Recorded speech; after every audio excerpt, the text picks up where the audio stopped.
सलाम, नमस्ते, सत श्री अकाल दोस्तों। तो दोस्तों, जैसे कि आपने अभी पिछली सीरीज़ों में देखा था, जो मैंने अपने शाहजहाँपुर हिजरा से पहले डाली थी, मैं खुलदाबाद में गया हुआ था। वहाँ पे मैंने हज़रत बुरहानुद्दीन रहमतुल्लाह अलैह की मज़ार और दरगाह और औरंगज़ेब रहमतुल्लाह अलैह के मज़ार दरगाह पे जो है मैं आपको मज़ार पर लेकर गया था।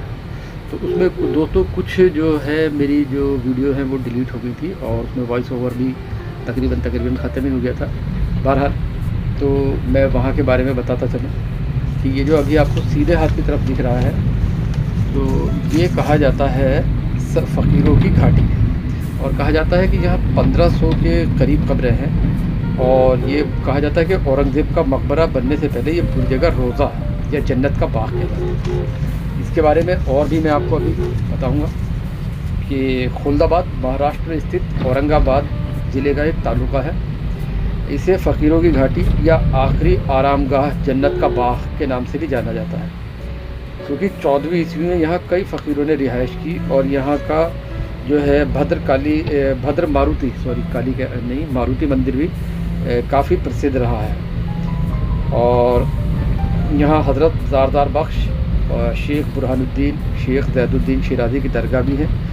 और साथ साथ मुग़ल बादशाह औरंगज़ेब आलमगीर का मकबरा भी यहीं स्थित है। और उनके जनरल आसिफ ज़ाह प्रथम, जो कि हैदराबाद के पहले निज़ाम का मकबरा भी यहीं पर स्थित है। तो दोस्तों, खुलदाबाद का जो ऐतिहासिक और धार्मिक महत्व है वो 14वीं शताब्दी है, जैसे कि मैंने बताया था। जब दिल्ली सल्तनत के मोहम्मद बिन तुगलक ने दिल्ली की आबादी को दक्कन के दौलताबाद में स्थानांतरित कर दिया था, तो उसका जो एक हिस्सा जो था यहाँ पर सूफियों का था, जिसमें एक कई पड़ोसी शहर रोज़ा, खुलदाबाद, जो कि रोज़ा जो है खुलदाबाद का पुराना नाम है, तो इनमें कुछ सूफ़ी संत जैसे ज़ार बख्श और बुरहानुद्दीन गरीब शामिल थे। उनमें कई संतों के जो यहाँ पर दफीना हुआ।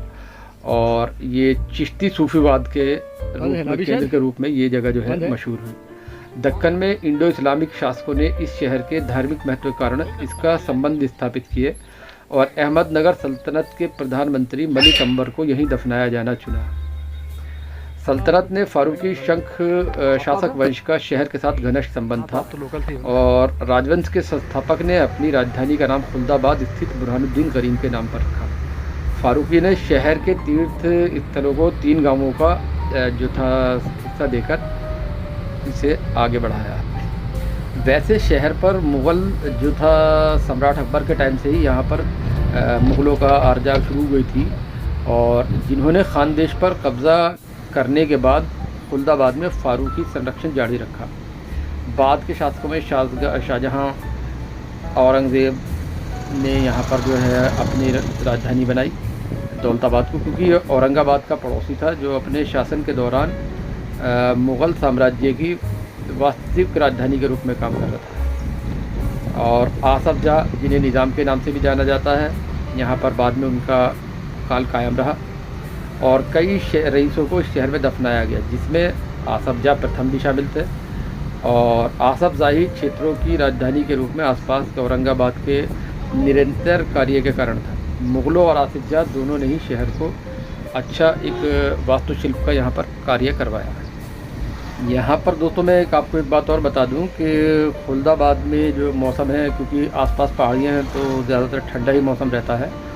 और यहीं से खुलदाबाद से तकरीबन जो है 4 किलोमीटर या 4 मील के करीब जो है जो विश्व प्रसिद्ध एलोरा की गुफाएँ हैं, वो भी यहाँ स्थित है।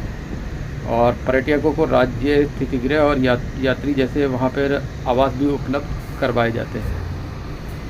खुलदाबाद औरंगज़ेब द्वारा बनवाई गई एक ऊंची किलेबंदी दीवार से घिरा हुआ है, जिसमें 7 दरवाजे हैं, जिसे नागर खाना, पांगरा, लंगड़ा, मंगलपेट, कुंभी अली, हमदादी और आज़म शाही जो नाम के दरवाजे हैं। और औरंगाबाद की तरफ एक जो है दरवाज़ा है और पक्की चढ़ाई है, जो शहर के अंदर 200 से 300 फीट तक जारी है।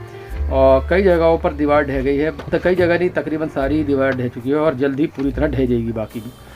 तो औरंगज़ेब रहमतुल्लाह अलैह की कब्र उत्तर और जो दक्षिण द्वार है उसके बीच में है। ये बुरहानुद्दीन की दरगाह जो वाला जो मतलब इलाका है उसके अंदर है। और लगभग 30 गज लंबी एक खड़ी पक्की चढ़ाई जो है सड़क के किनारे से इमारत के अंदर जाने के लिए है। लगभग तकरीबन 1760 में बनाए गए गुंबददार बरामदे और दरवाजे से गुजरने के बाद एक बड़े चौरस दरवाजे में प्रवेश किया जाता है, जिसकी 3 तरफ खुलने वाली इमारतें हैं। इनमें से आजकल एक का उपयोग जो है स्कूल संचालित करने के लिए किया जाता है और अन्य को यात्रियों के उपयोग के लिए रखा जाता है। और दक्षिण के बीच में नगर खाना और बीच में एक मस्जिद है पछा की तरफ। ये मकबरा है भाई साहब, मस्जिद के हाल की ठीक नीचे ही पता नहीं आपको उतरने के लिए सीढ़ियाँ बनी हुई हैं और मस्जिद के उत्तरी तो है, जो किनारा है उसके सामने एक है, छोटा सा दरवाजा है जो अंदर की तरफ खुलता है। मैं भी दिल में पहली बार आया, इसलिए मैंने जो यहाँ आपको दिखा रहा हूँ लग तो रहा है मकबरा टाइप का। बानी बेगम का मकबरा सामने मैं पीछे आपको दिखा चुका हूँ। आपको भी नहीं पता है शहर वालों? इनमें बहुत सारी कब्रों के बीच में जो है कुछ औरंगजेब के बेटे की जो बीवी थी बानी बेगम का मकबरा नहीं है, ऐसे उनके पास ही खान जहाँ का लाल बाग है। मतलब बानी बेगम का मकबरा एक बहुत चौड़ा बगीचे के बिल्कुल बीच में हो और ये अंदर की तरफ मेहराबदार खांचों में दीवारों से घिरा हुआ है और हर कोने पर एक जो है जो बड़ा पोल या कियोस्क 8 जो है खड़ा हुआ है 8 स्तंभों पर। और ऊपर इंडो सारा सैनिक इमारत जो है बाहर से बांसुरीदार और उत्तर की तरफ जो है इसका दरवाज़ा है। मस्जिद दक्षिण दीवार में है और फव्वारे वगैरह इसमें थे पहले, कभी अब तो नहीं है, लेकिन चारों ओर छोटी मीनारें भी हैं और 16 पतले और खंबे भी लगे हुए हैं। अब दूसरी चीज़ जो है खान जहाँ का लाल बाग, ये देखिए आपको सामने वो मकबरा बानी बेगम का नज़र आ रहा होगा और उसके बराबर में है खान जहाँ का लाल बाग, जहाँ पर अब हम ये देखिए ये आपको हज़रत जार शाह जो हैं उनका मकबरा भी यहाँ सामने नज़र आ रहा होगा। और लाल बाग जो है औरंगज़ेब के सौतेले भाई खान जहाँ ने कराया था, जो 2 बार दक्कन के वायसराय भी रहे। और ये बानी बेगम के मकबरे वाले बगीचे जैसा दिखता है लेकिन छोटा है। इसमें सामने कोने की मीनारें हैं और हर दीवार की तरफ एक गुंबद है और दोनों तरफ एक छोटा गुंबद है। 3 मीनारें जोड़ों से भी हैं। और ये मलिक अंबर जो हैं उनकी दरगाह शहर के पश्चिम में हो। तो फुल्दाबाद में जो मेनली जो यहाँ पर जो भी सूफियों के मकबरे हैं वो तकरीबन मैं आपको मोटा मोटा बताता चलूँ कि हज़रत बुरहानुद्दीन गरीब और रुकनुद्दीन और मजूदुद्दीन की कब्रें और ये जो है बुरहानुद्दीन के कई सारे जो मतलब वो थे चेले चपाटे उनकी कब्रें भी यहाँ पर थीं। और निज़ामुल मुल्क आसाफजा जो 1748 में पहले निज़ाम और उनकी जो बीवी थी सैयदुन्निसा बेगम, उनकी मकबरा भी यही है। नासिर जंग 1750 में दूसरे निज़ाम और उनकी बीवी। और हिदायत मुहिद्दीन खान मुजफ्फर जंग 1751 जो तीसरे निज़ाम थे। इवाज़ खान 1703 मुजफ्फर जंग के चाचा। और मुतवासिल खान जमालुद्दीन खान 1746 शाह करीमुद्दीन शहज़ादा जंगली सईदुद्दीन स्वाम और औरंगाबाद के ताल्लुकदार सहित कई और भी कब्रें हैं। एक बगीचे में बानी बेगम, लाल बाग में खान जहाँ और सादुल्ला खान। और आगे जैनुद्दीन शिराज़ी जो 1769 में मौलाना खान बीबी जैनुद्दीन शिराज़ी की जो थी गोदली हुई बेटी और उनके जो चेले थे शमाउद्दीन फ़ज़ल, अल्लाह मोहम्मद लश्कर और मीर हसन की कब्रें भी हैं। और 1707 में हज़रत औरंगज़ेब रहमतुल्लाह की का मकबरा भी यही है। मोहम्मद आज़म शाह और उनकी जो पत्नी थी औरंगी बीवी। और बगलाना के गवर्नर सैयद मंसूर मुग़ल और उनकी पत्नी जलालुद्दीन गंज रमन। और मुंतज़िबुद्दीन ज़रज़री ज़ारबख्श 1309 दरगाह के अंदर जो है दरगाह के अंदर बुरहानुद्दीन और मुंतज़िबुद्दीन की माँ बीबी हज़रत हाजरा। और सोनाबाई जो थी एक हिंदू राजकुमारी, उनका भी यहीं पे कब्र है। उनके रिश्तेदारों और बुरहानुद्दीन के शिष्यों की कब्रें जैसे फरीदुद्दीन अदीब और 1337 में पीर मुबारक।